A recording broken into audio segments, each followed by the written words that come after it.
waves is that they can pass through dust and gas as well. In space, many important regions are covered by thick clouds of dust that block the visible light. An optical telescope cannot see them through, and radio waves can pass through them very easily. For example, the center of our Milky Way galaxy is completely hidden in optical light, but radio telescope allow us to study it clearly. So this is how the radio telescope is very much important. Also, there are some important objects out there like pulsars. Pulsars basically emit very strong radio signals but are faint or invisible in optical light. And without radio telescopes, we would never even know this object exists. And another very important discovery made using radio telescope is the cosmic microwave background radiation. It means the leftover radiations from the Big Bang. Now, this single discovery completely changed our understanding of how the universe began. So, basically, radio telescopes are not optional, they are essential basically for understanding the universe completely. And that's why we need radio telescopes. Now, history. Okay, the most important part. I know many of you don't like the history when it comes to the school coursework, but this is the most interesting one because it's astronomy. So, the story of radio telescope begins not with the astronomy, but with the communication. So, in 1932, an engineer named Carl Jansky was studying radio interference for telephone communication. So, while doing his experiments, he noticed a strange radio signal that appeared again and again every 24 hours. And after careful observation, he realized that the signal was not coming from the earth, it was coming from space, and specifically from the center of our Milky Way galaxy. So, this accidental discovery marked the birth of radio astronomy. And inspired by this, an astronomer, Grote Reber, built the first radio telescope in his backyard in 1930s. And he created the first radio map of the sky, proving that space is full of radio sources. After World War II, radar and radio technology advanced rapidly. Scientists started building larger radio telescopes, leading to the discovery of quasars, pulsars, and radio galaxies. In 1965, radio astronomers discovered the cosmic microwave background radiation, proving providing strong evidence for the Big Bang theory. And over time, single dishes evolved into large arrays of radio telescopes, which allowed us much sharper observations. And today, radio astronomy is one of the most powerful tools in modern astrophysics. So, working. So, let's now understand how a radio telescope actually works. So, the most noticeable part is the large parabolic dish. You can see in this diagram, the dish is designed to collect the incoming radio waves from space. When radio waves hit the curved surface of the dish, as you can see, they are reflected toward a single point called a focal point. At this focal point, a receiver is placed, and this receiver detects the radio waves and convert them into the electrical signals. But these signals are extremely weak, often like weaker than the signals from the mobile phones. So they must be amplified thousands or millions of times. And once amplified, they are sent to the computers for processing. Unlike optical telescope, radio telescopes do not directly produce images. Instead, computer analyze the signals and create graph, maps, or false color images that represents the radio intensity. Now, in radio arrays or the radio telescope arrays, signals from multiple dishes are combined using a technique called interferometry. This allows astronomers to achieve very high resolution without building a single massive dish. So, radio telescopes rely heavily on electronics, signal processing, and advanced computing. Next, we have types of radio telescopes. So, there are different types of radio telescopes, each designed for specific purposes. And the simplest type is the single dish radio telescope. It consists of one large parabolic antenna, and these telescopes are good for detecting broad radio signals and surveying large areas of the sky. The next type we have is the radio telescope array. In this system, many smaller dishes are spread across large distances and connected electronically, and together they act like a one giant telescope with very high resolution. Some radio telescopes are fully movable, allowing them to track objects as Earth rotates. Other are fixed and observe only specific parts of the sky. There are also some Purva ma'am, space-based radio telescopes. Purva ma'am, sorry to interrupt, but there is a question from Daresh Mistri. Can we take the questions in the last? Is it possible? Uh, okay, actually he Oh, raised the hand, absolutely. so I Absolutely. I wanted to check with you on that, Purva. Do you want to take it now or do you want to take it later? I'm fine with taking it later. Oh, sure. Thank you. Thank you so much. We'll just okay. complete the session, and after that, I can answer your questions. Or it will be good if you just put your questions in the chat so Keshav can just write it down and then later on he can just ask me one by one.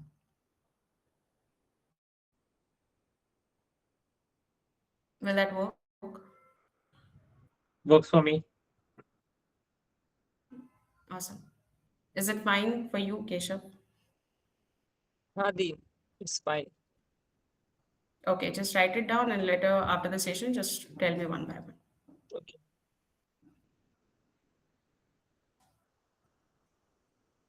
Yes. So let's continue.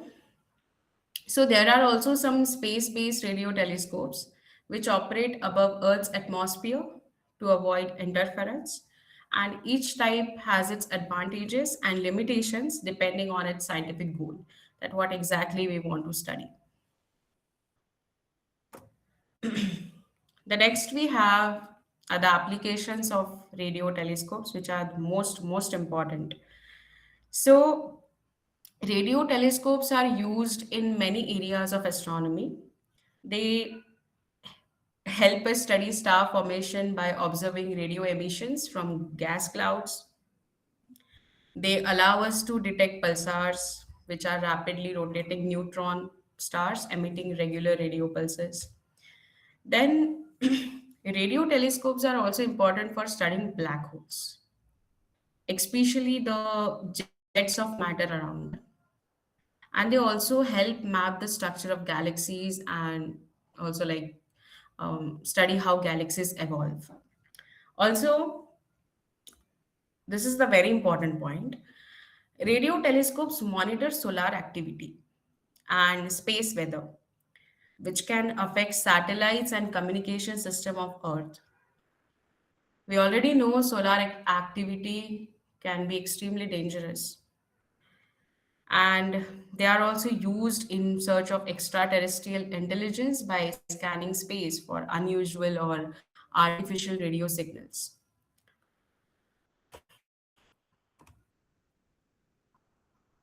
Yes. So, despite we have lots of advantages about radio telescopes, but again, everything comes with the limitations. So, we also have some limitations before I start the future of radio telescopes. So, again, radio telescopes are literally of very large structures to collect weak signals. So they are very expensive to build and maintain. And radio interference from mobile phones, satellites, and communication towers can disturb the observations. And radio telescopes also have lower resolution compared to optical telescopes unless large arrays are used. And data analysis basically is very much complex and requires advanced technology and expertise. And so, because of this, some reasons, radio telescopes are usually built in remote radio quiet areas.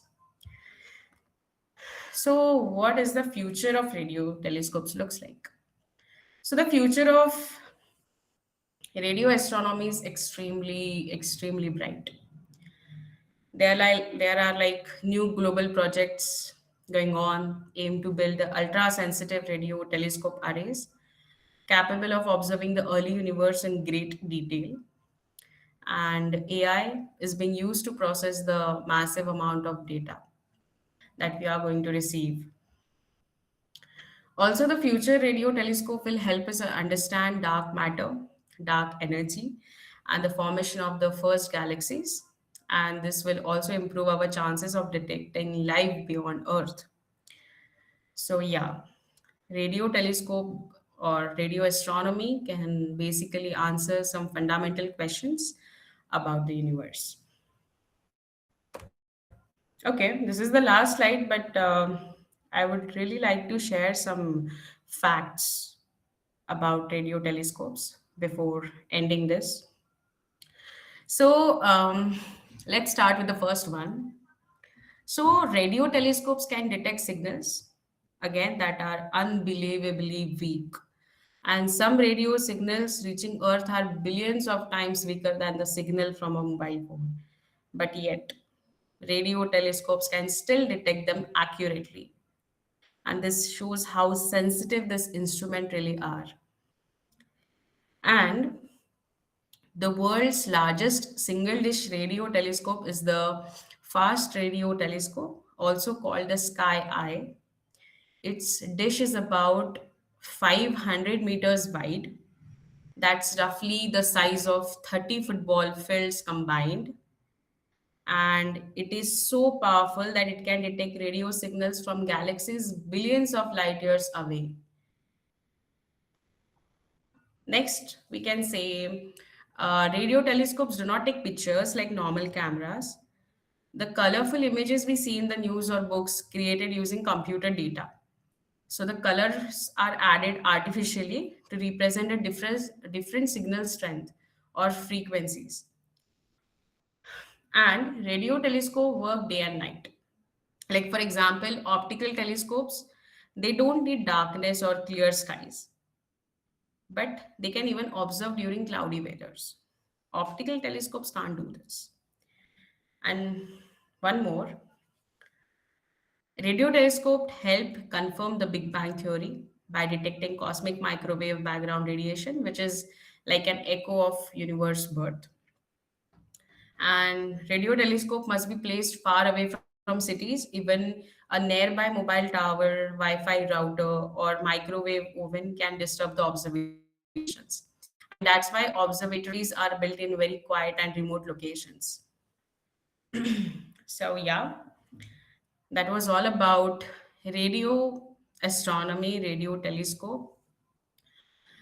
But before ending this topic, as basically I'll be not available for tomorrow's session about space observatory. So I would like to take that topic today. Basically, I don't have any PPTs ready for that.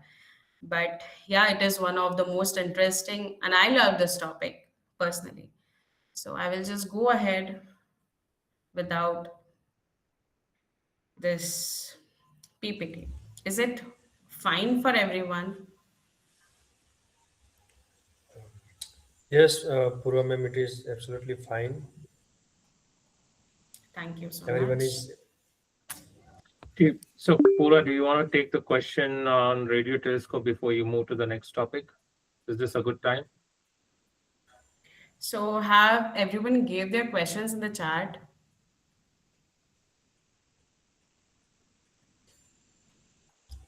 There is one question in the chat box from Aruba Zikrasa. Okay. Can you read it for me? Why only using radio telescope for observing solar activities? It's about solar activity. Why only using radio telescopes for observing solar activities? Okay, so this is not like we only use radio telescopes. It is one of the applications. Basically, yeah, again, we don't use only radio telescope to observe the solar activity, but radio telescopes are extremely important for it. We already know sun emits strong radio waves, and during solar activity, like we have solar flares, sunspots, then CMEs, that's coronal mass ejections. So the sun release a large amount of radio waves. So these radio waves carry direct information about what is happening in the sun's atmosphere, especially the inner part corona. So we have many harmful radiations like UV, X-rays, gamma rays that do not reach Earth. But radio waves easily pass through the atmosphere, and that's the reason telescope is one of the way, basically, to observe the solar activity. But it's basically not only the one. So there are lots of methods for it. So I can see one question: how to become an astrophysicist and astronomer? Okay, sure. Um, I can answer this question in the last. This one is my favorite question. I can talk about it.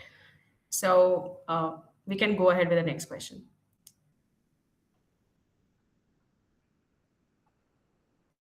How are the radio signals which are of small? Okay, I'm going to read the questions. I can see the questions right now.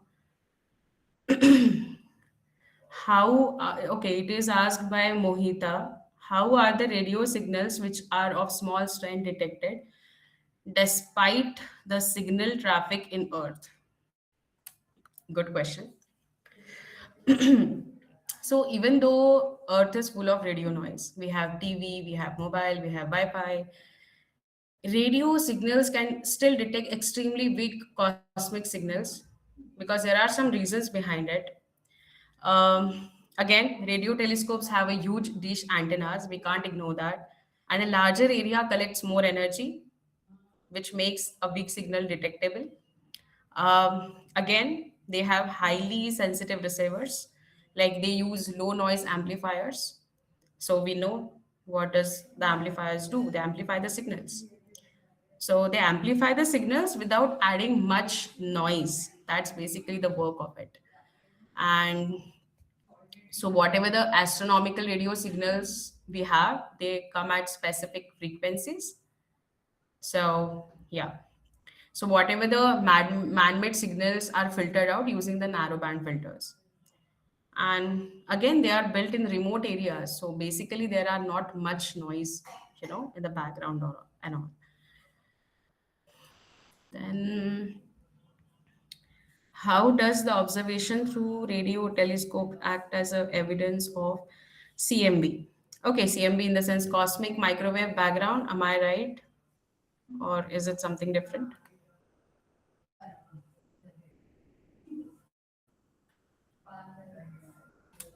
Uh, who asked this question, by the way? Yes, ma'am. By CMB, I meant cosmic microwave background. Okay, great. Sure. Okay, so let's try to answer this.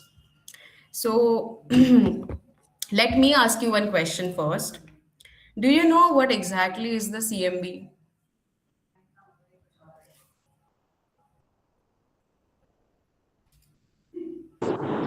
Well, it's like an all a slightly branched form of theory from the Big Bang.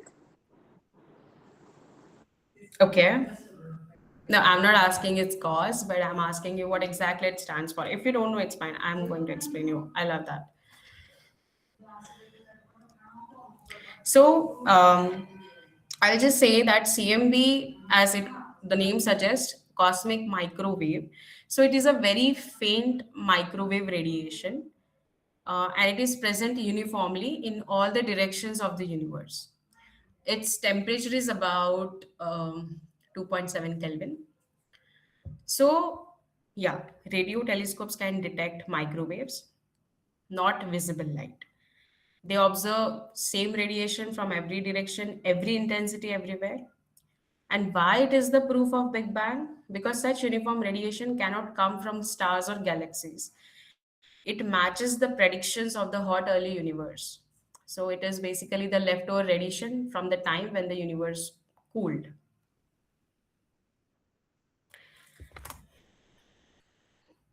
Next we have,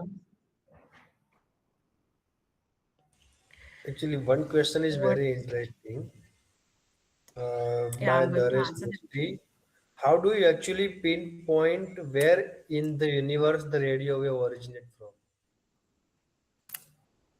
Where it is, how do you accurately pinpoint where the ये universe, exactly कहाँ the, से आता है वो कैसे point out करते हैं कि एग्जैक्टली यहीं से सिग्नल आया यूनिवर्स में. sure, sure. I'm going with one by one question. So, mm, okay, should I directly jump on it or should I go sequence wise? Actually जो आप जा रहे थे वो कंटिन्यू रखिए. वो एक्चुअली मुझे Okay, इंटरेस्ट sure. में मैं आने वाला जल्दी है. से ये क्वेश्चन आंसर्स कर देते हैं and then we'll come to the very interesting question. Okay, where I was. Yeah, so India's, what is the world's largest radio telescope? Also, what is the Indian largest radio telescope? Okay, so world largest telescope, as I mentioned in the PPT already, it fast 500-meter aperture spherical telescope. It is located in China. Again, diameter is about 500 meter, and it's single dish radio telescope. India's largest telescope is Giant Meter Wave Radio Telescope (GMRT). It's present near Pune, Maharashtra, and it's basically like the array of 30 dish antennas. Approx they have the diameter of 45-meter each, and that specifically that telescope is used for studying the galaxies, pulsars, solar activity, and CMB. Then the wavelength of the light emitted from a source depends only on its temperature. So, what are some sources that emit signals in the radio wave spectrum? Okay, so your question is basically wavelength depends on temperature. What sources emit radio waves? Very good question. So, I will say your understanding is partly correct. Hot objects emit radiation over a wide range of wavelength. For example, you have stars, planets, hot gas clouds, the sun. And very cold objects mainly emit radio or microwaves. So, for example, just I mentioned CMB. Its temperature is approximately 2.7 Kelvin. And there are some non-thermal sources. Like many radio waves come from processes other than heat, like pulsars, supernova, then active galactic nuclei, and again electrons spiraling in magnetic field. That's basically the synchrotron radiation. Okay, now comes the very interesting question. How do you accurately pinpoint where in the universe the radio waves originates from? Okay, this is the interesting question. I agree. Yes. So, with my knowledge, I can say that radio telescopes have some special techniques because we know radio waves have long wavelengths. So many radio telescopes work together as an array, and signals are combined to act like one giant telescope. So this greatly improves the angular resolution, as we have already in GMRT, which is the India's biggest, largest radio telescope. Again, again, telescopes are separated by thousands of kilometers, And the time are basically synchronized using atomic clocks. So it gives the extremely precise source location. And again, the telescope scans the sky. So signal strength picks when pointed at directly the source. So yeah, so origin of radio waves is accurately determined using interferometry basically. Um, so there are like a lot of signals we have to take from multiple radio telescopes, and then we can combine it, and then we can get a high angular resolution. And I hope that helps. And the last one, can anyone read me the last one? I can't see it properly. As we as know, as we know. Okay, so go ahead. as we know that dark matter and dark energy are not visible, but they tend to fill by gravity. And my question is how they detected dark matter and dark energy from the radio telescope. Okay, first of all, whoever asked this question, thank you so much for asking. This is my main topic for the research, dark energy, dark matter. So I'll say no one knows about the dark matter, dark energy. They just know it's dark. That's it. And that's why we don't have much theory about it. So again, radio telescopes do not see direct matter or direct energy directly, but they detect their effects indirectly. Let me explain it. Um, so again, why dark matter and dark energy cannot be seen directly? Whoever asked this question, I really want to ask that person. Can you answer it?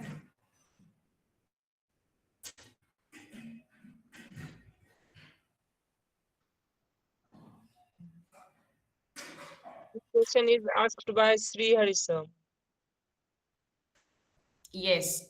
So can you just say that why dark matter and dark energy cannot be seen directly?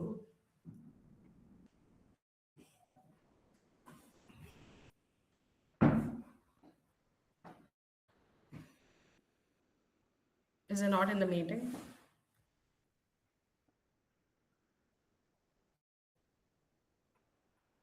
Yes, ma'am, he is in the meeting.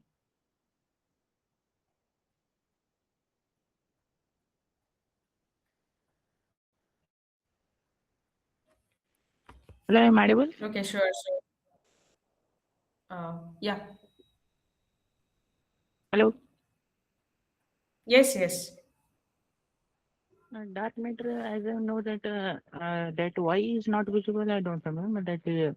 I know that it governs the 85% of our universe, and but it is not visible. That I know. That why it is not visible, I do not know. Okay, okay. See, answer is thank you so much for answering this. But I'm sorry. The answer is very basic that why they do not, like why they can't be seen directly, because again they do not emit, absorb or reflect light. So no telescope, even you take optical, you take radio, you take x-ray, can see them directly.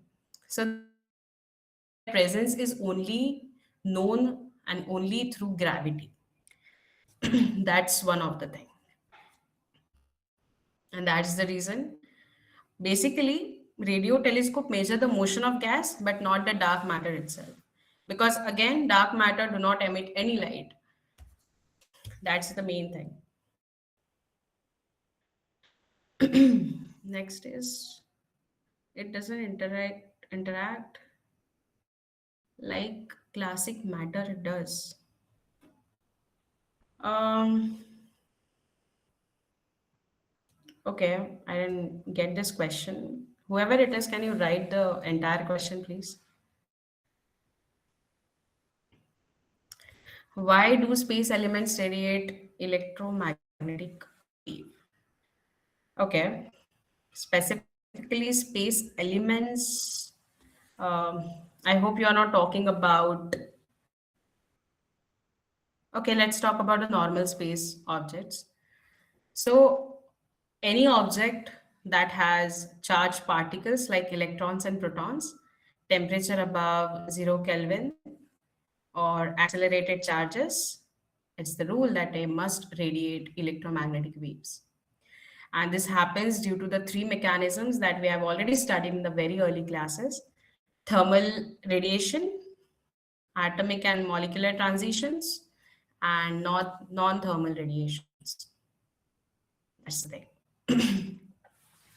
Ma'am, you mentioned how radio waves are easily passed through the atmosphere. Is it because the refraction is lesser for greater wavelength, or is it because molecules in the atmosphere cannot absorb radio waves? Okay, your question is excellent. Really, whoever asked this question. Main reason I would say atmospheric molecules do not absorb radio waves because Earth's atmosphere contains nitrogen, oxygen. Again, we have water vapor, we have carbon dioxide, and these molecules absorb UV, X rays, gamma rays, absorb some parts of infrared, but do not absorb most radio waves. So, radio waves pass through very little energy loss. And this region is basically called as the radio window. And you are right, wavelength matters, but refraction depends on refractive index. So for radio waves, refractive index of air is approx 1 and bending is negligible. But again, this is a secondary effect. The absorption is the dominant factor, not refraction.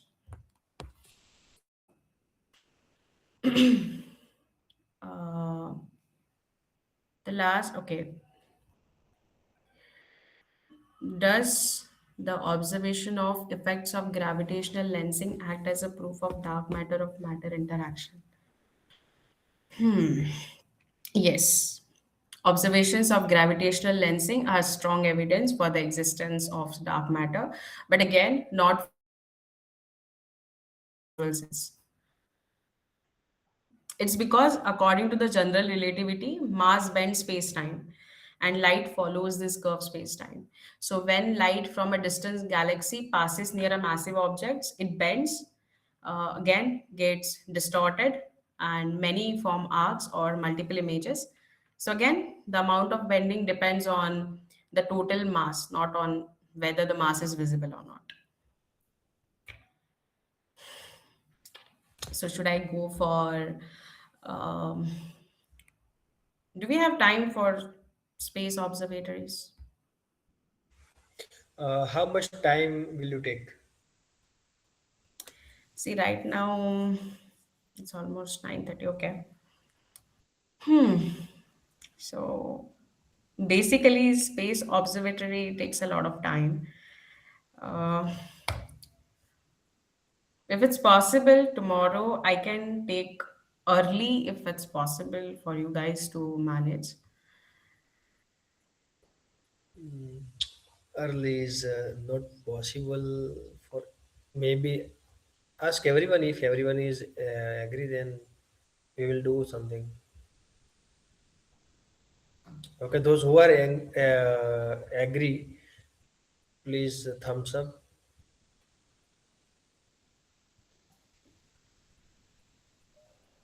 Okay.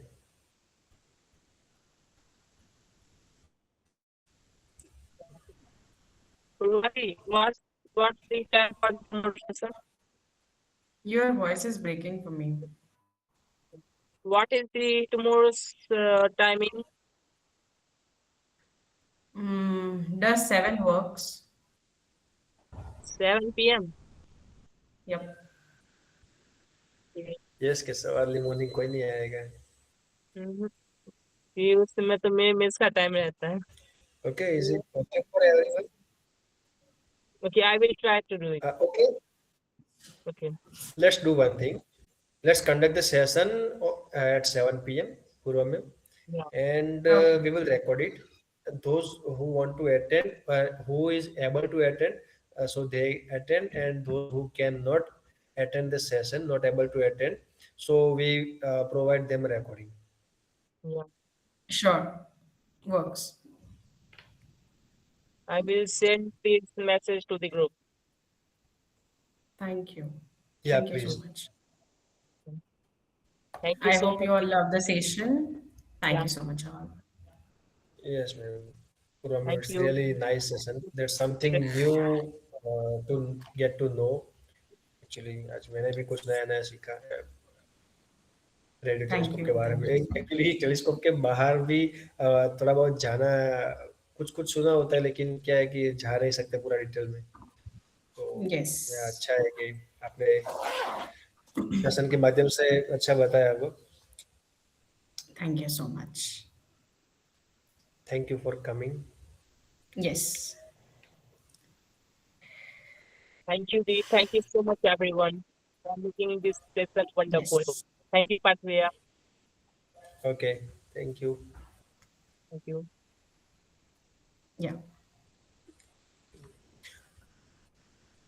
Those who are interested for little gossip, then we will talk it for 5 minutes. Yeah. अगर आपको 5 minute के लिए कुछ कहना हो, कुछ भी कहना हो, not like an astronomy but everyone जो कुछ भी अपना अपना एक्सपीरियंस हो या कुछ भी अपना कुछ भी शेयर करना चाहता हो तो कर सकते हैं सर।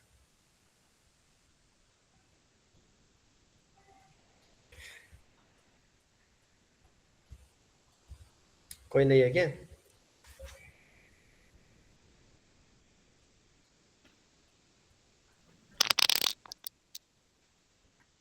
किसी के पास कोई स्किल हो? यस, देवदत्त मिश्रा जी। यस, नहीं नहीं, मुझे मैडम से एक्चुअली एक क्वेश्चन पूछना है। तो गो अगर अहेड। कोई टेलीस्कोप बिगिनर टेलीस्कोप खरीदना चाहेगा तो उसको क्या क्या मतलब देखना चाहिए टेलीस्कोप खरीदने से पहले, basic telescope? Your voice is kind of breaking for me. Actually, he is asking that if anyone want to buy a telescope as a beginner, Mhm. so what the thing they have to keep in mind first? Okay. Yeah. Okay. This is an interesting question. So, first of all, go for aperture. Look for the aperture. This is basically the diameter of the main lens or mirror. So, if it's bigger, the more light it gathers. So if you are the beginner, then something around 70 mm to 130 mm is great for seeing the moon, planets, and again some star clusters. So we have two types again, refractor, reflector. Refractor is a low maintenance.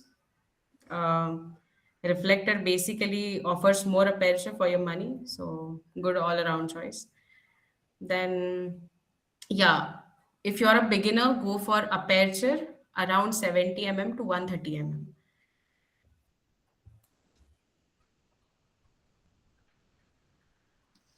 Sure ma'am, thank you very much. Yeah. पूर्वादी, Yes. इस meeting में एक और है जिन्होंने खुद का telescope बनाया हुआ है। Oh, that's great. Parth Who भैया। is it? Oh, awesome. Thank you. Actually Nikhil That's Sharma great. का क्वेश्चन था वो how to become an astrophysicist, Oh, yes. Okay, okay. और वो रह गया था I will वो। answer. Yes, yes. How to become an astrophysicist and astronomer. Okay. So, as I'm an astrophysicist, it basically uses maths and physics to explain how the universe works. So, first of all, you must take physics, maths, chemistry. Computer science is optional, but again, you can again aim for strong basics, not only like a rote learning, but yeah, learn the basics. Choose one of like BS in physics, BS in astronomy, BS in astrophysics, or you can also go for engineering physics or aerospace engineering, and it should be physics related.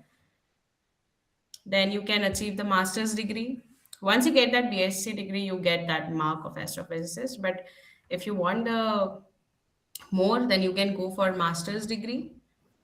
And here, actually, you learn about the data analysis, then telescope observations and research projects, and last PhD. So, if you really want to become a real astrophysicist or astronomer, PhD is essential. So, during PhD, you actually do the original research, publish papers, and work with observatories and space missions. So, yeah, after PhD, you can being called as astrophysicist.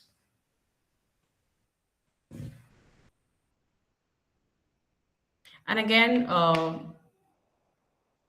be focused on the languages, computer languages like Python and all this. They are very important. Yes, Nikhil Sharma is from computer science background. Oh, Right, that's Nikhil Sharma? that's nice. Yeah. So this will help you more to get into this.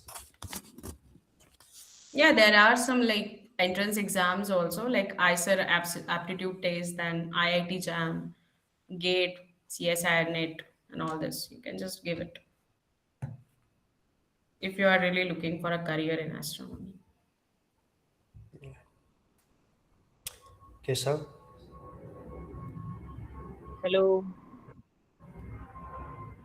D, I have some Yes. question. Hello. I can't hear you. Hello. Am I audible? Yeah, your voice is breaking in between. Yeah, you can just go ahead. Do you if some student in now BSc in any background, just like computer science, physics honors, and more, if they want to become a researcher or astrophysicist, how time it will take for them? See, it's not about time because time depends on individuality, how much you work, right? It totally depends on the semester basis. Like if you don't pass the exams, you have to repeat the year. So timeline is not the issue. But if still you are BSc in chemistry or maths or physics, again, all these subjects are very important in astronomy. So you don't have to just get a specific astrophysics or astronomy degree because again universe works on chemistry, nuclear fusion, physics, maths, the calculation. So you don't need a specific degree in astrophysics or astronomy, but all these degrees are acceptable. Even if you are doing biology, it's still accepted.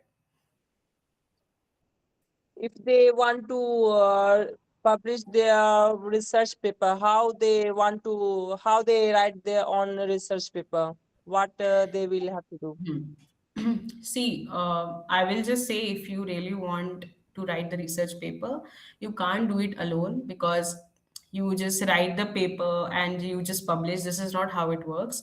But you have to find a right mentor. Maybe it's your professor, or maybe someone you got from, let's say, LinkedIn or any from anywhere, basically from any university. So the first aim for finding a right mentor, and under that mentor you have to do the research. You can't just publish your own research paper because again it will be not marked as important because it was written by you. So mentor is very much important. So get a mentor. Thank you so much, Dee. Yes. ये अपना ही पूछ रहा था. No, no, it's totally fine. He's also a kid. ना ना actually it is या बस ऐसे ही मैं तो बोल रहा था एक्चुअली अच्छा है कि एक ऐसे क्वेश्चन इसने किया कि दूसरे को भी जानने को मिले कि इससे Yes. क्या और कैसे हो सकता है. Yes Mohita.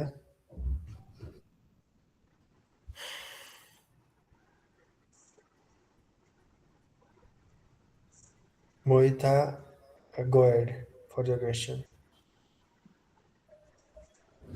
Ma'am, can you suggest me some books to start reading to study astrophysics and On. astronomy?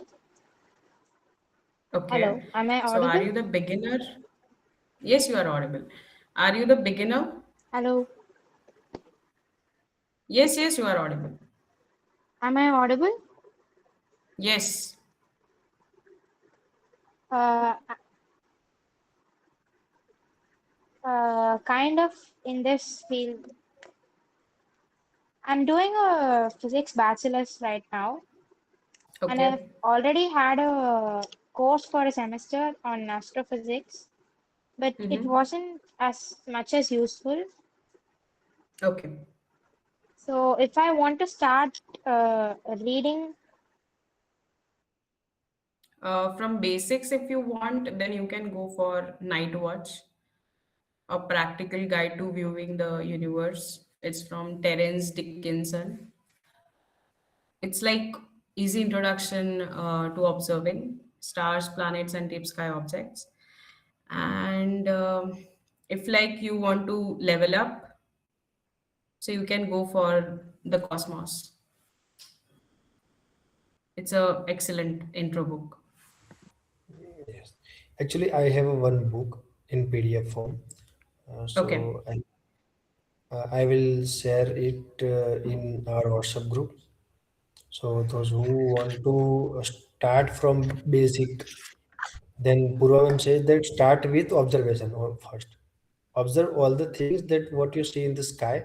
Then download the application. Name is Stellarium or Star Tracker, etc. Yeah, you Like can on the download mobile. it. Yes, mobile observatory, like whatever you want and whatever is suitable for you, and observe the star, the planets, moon, constellation, and zodiac sign, all such the things, like all the sky map. So after that, you go for a book that I will share you, and then read it book so you can learn from basic, and from this after that tell me, then I will share a book that help you in to go to in advance. Right? मेरे पास बहुत सारी book पड़ी है, लेकिन अभी basic से आप start करना चाहते हो जो लोग, तो मैं उसके लिए एक बुक शेयर कर दूंगा. Again, those who really, okay, I just wanted to know how many of you really love astronomy and astrophysics. Just give me a thumbs up.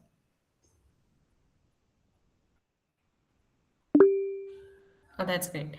Then, if you really love astronomy, really want to learn about it, so just go for the physicist, Michio Kaku. Second is the MIT professor, Walter Levin. Third, you must already know or heard about Neil deGrasse Tyson, and he have the very wonderful YouTube channel that name as Star Talk. It's amazing. So if you follow these three, you will get an idea behind our universe, a very basic knowledge. Yeah, so this three is awesome. So Yes, just go so for it. this is also a good suggestion. Yes. Yeah. Any other questions?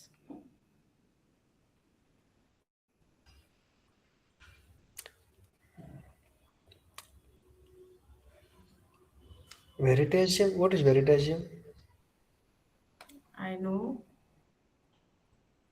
What is that? Planetarium, yeah, I know.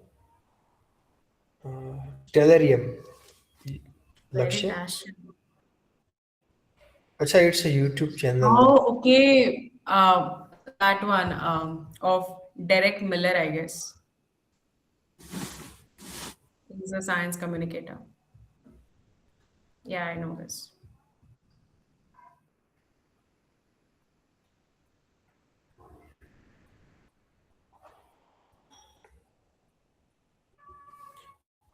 He is a Uh, great, for sure. okay. Brian Cox is one of the best physicists. So he is explaining also very well.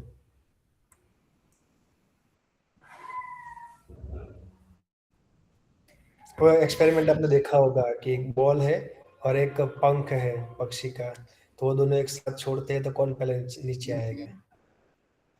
एक Brian COX का experiment आपने देखा होगा, किसी ने देखा है.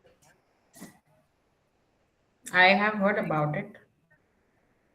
Yes, actually उन्होंने एक एक्सपेरिमेंट किया, एक चैम्बर है उसके अंदर उन्होंने एक्सपेरिमेंट किया कि पहले बॉल और एक पंख है, दोनों को साथ में लटकाया, फिर दोनों को एक साथ छोड़ा, तो सबसे पहले कौन नीचे आया? बॉल नीचे आया, पंख बाद में आए। फिर उसमें उन्होंने चेम्बर में से सारी हवा निकाल दी, बिल्कुल जीरो कर दिया वैक्यूम से।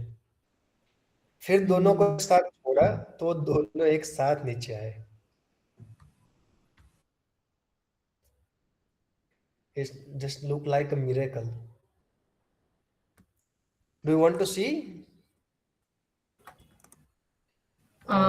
Someone is saying, "क्या लिखे?"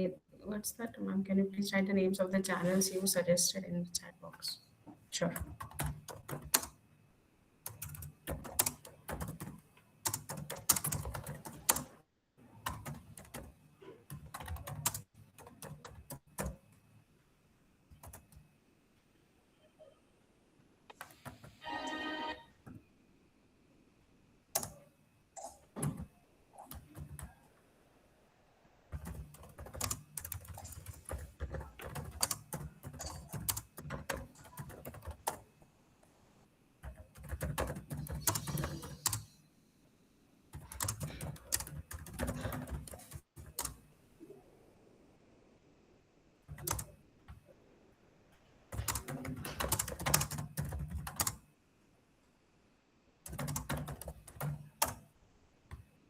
Yeah, I have just written everything. Okay. I Let's take a guess screenshot. now I had to take a leave. I have a next meeting pending. So I'll meet you guys tomorrow. Okay, ma'am. Okay, Yeah. dear. Thank Thank you for अपने schedule में से time Thank निकाल you. के आए। Yes. And I want to share a Brian Cox experiment. Those who want to see, they can stay. I'm going to share my screen.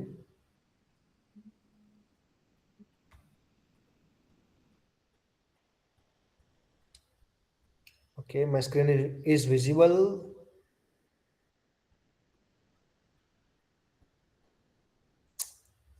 मेरी screen visible हो रही है? Yeah, of course.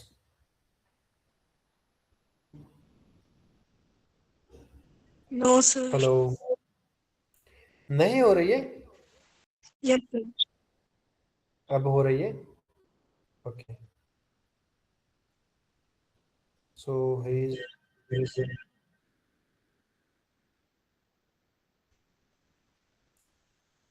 Brian Cox,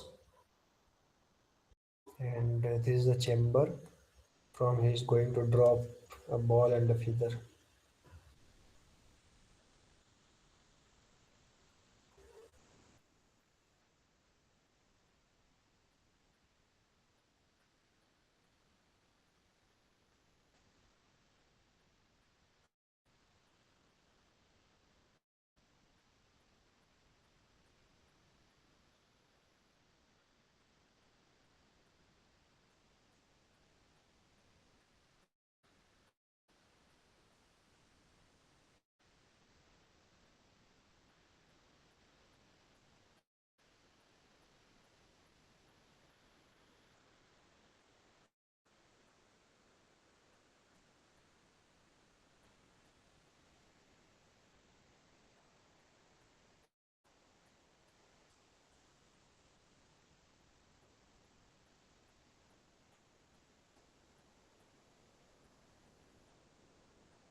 So, can anyone explain?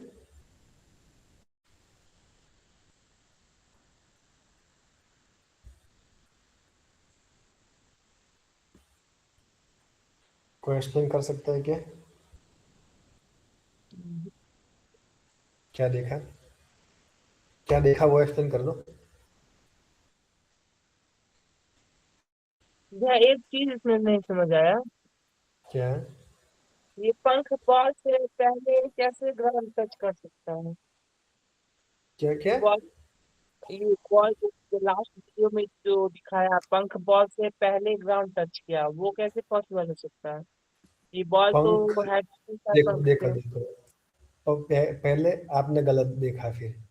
पंख ने पहले हाँ। Ground touch नहीं किया. देखो वो दोनों एक साथ नीचे आए क्योंकि पंख की लेंथ ज्यादा थी, इसलिए ऐसा लगा कि उसने पहले ग्राउंड टच किया. हाँ। जब तब बॉल ये का कैसे हुक. पॉसिबल हो सकता है दोनों एक साथ आए? उन्होंने चेम्बर में से सारी हवा निकाल दी, बिल्कुल जीरो कर दिया. Zero air.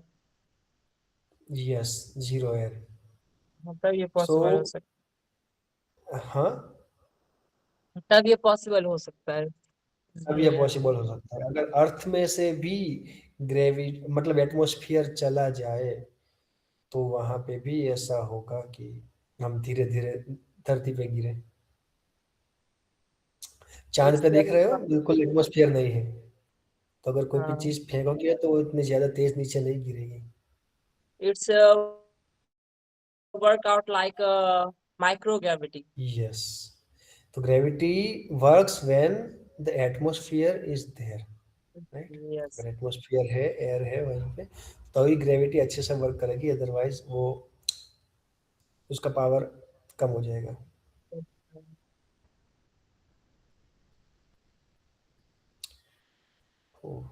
Get it, everyone? I would like to share the autobiography of dog. Okay, go ahead, Nitya. Sure, sir.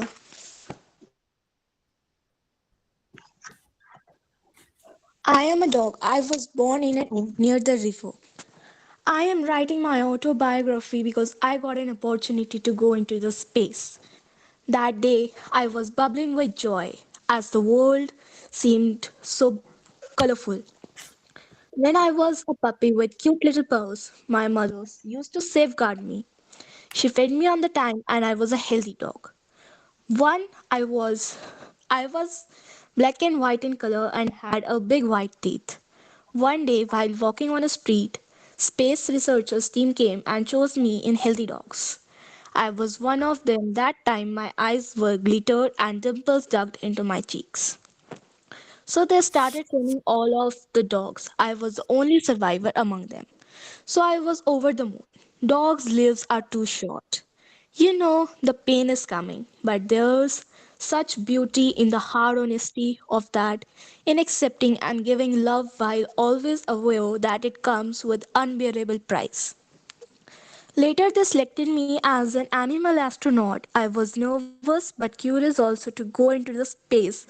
On 3rd November 1957, in Sputnik 2, man-made spacecraft to be launched in the orbit.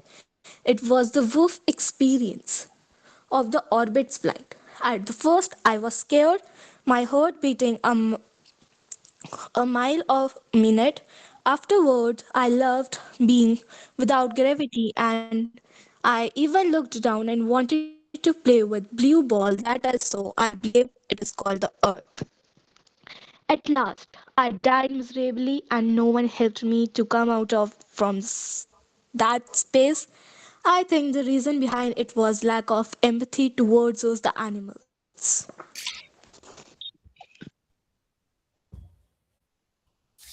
Okay, very nice, Nitya. Very Thank you, nice. sir. किसने लिखा है? Sir, I have only written it when I was in fifth. अच्छा, आपने लिखा है. Yes, sir. Wow, that's really nice. Sir, I even shared you on your email the poetry also. Sure, sure. My Dad, My Hero. My Dad, My Hero. Yes, sir. Okay, जो कुछ भी लिखा है वो मेरे साथ शेयर कर देना, मैं देख लूंगा उसको. Okay, sir. Yeah, actually, have you seen the that web series? The name is Lost in Space. No, not that one. Actually, you have to see that. Okay. Everyone have to see that. एक बार Can you देखो. just repeat it names one? Lost in Space. Okay, sir. I think it's the book also, I believe. I don't know about the book, but ये web series मैंने देखी है और मैं काफी inspire हुआ था इससे.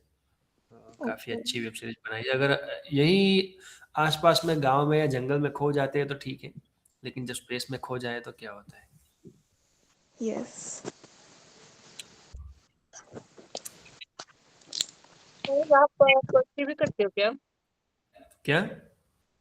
नित्या इससे पूछा, आप पोएट्री भी करते हो क्या? सर समझ नहीं आया. आप पोएट्री करते हो पोएट्री भी नित्या? करते हो क्या? Poetry, yes, sir. Okay, nice. Okay, तो नित्य कौन से अभी स्टैंडर्ड में हो?